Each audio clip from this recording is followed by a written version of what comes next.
All right. Hey guys, this is Kurt. Today's, I think it's December 3rd, which is Friday, and things are going well. I've been back from the hospital for probably close to a week, recovering from my last bit of stem cell collection. Again, I can't remember all the last videos and what we've been posting on the Battle on Your Knees on our Facebook group. But so this past stem cell collection would have been the last day would have been the 8th day of collecting, which the process is usually, from what doctors have said, it takes maybe a day or two for you to get 10 million stem cells. I haven't got anywhere near 10 million, and they wanted 10 million because it's going to take two. They wanted to have two cycles, one that's coming up in this Tuesday, and another one just to have a backup, so I don't have to go through this crazy process of collecting. So I am close to 5 million stem cells that they have collected from me out of 8 days, and basically three stents at Anschutz. One was a 2-day cycle, one was 3-day cycle, and this past one was also a 3-day cycle. So it's things haven't been going along what the doctors have anticipated, but at least we got enough for one cycle of transplants. They might want to even break the 5 million up into two, like 2.5 and a 2.5 or something like that. I'll leave that up to the doctors. They say the bare minimum is 2 million stem cells for each round, but I think I would prefer just have as much in one time, so there's not a lot that my body's gonna say I don't have enough, I can't produce enough more, or whatever the case is.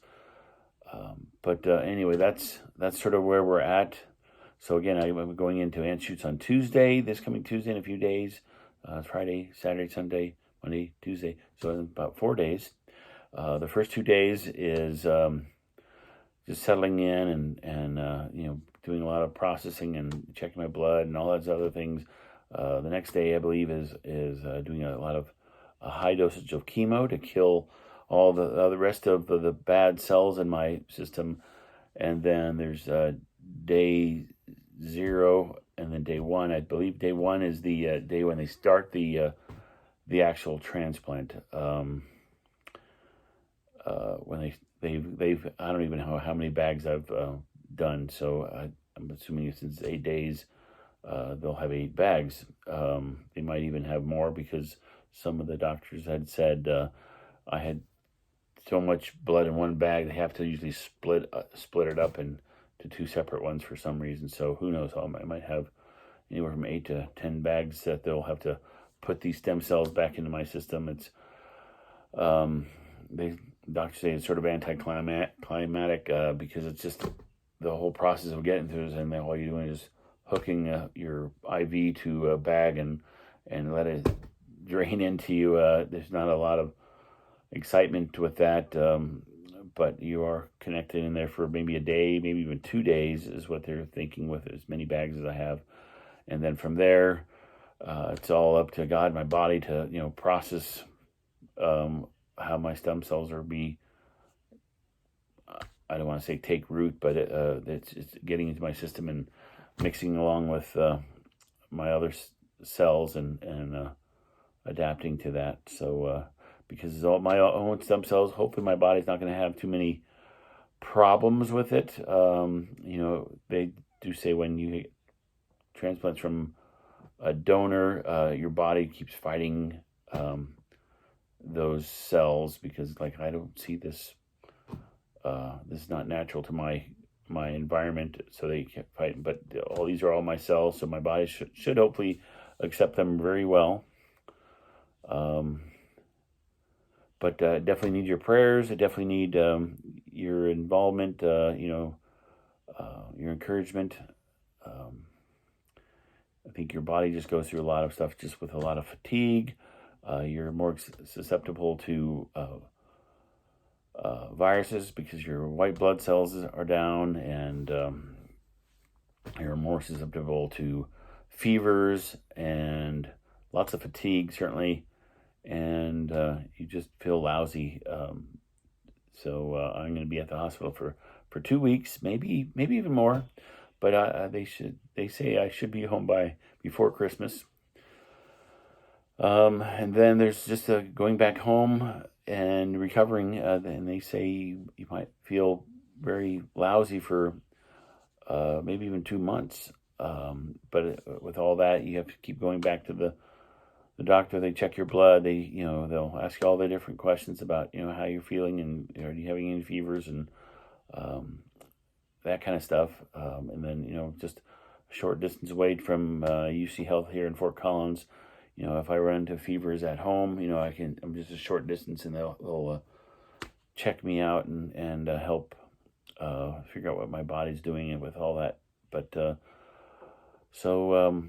but over the past 8 months now, I haven't had a lot of side effects from the chemo and all these other things they've been doing to me.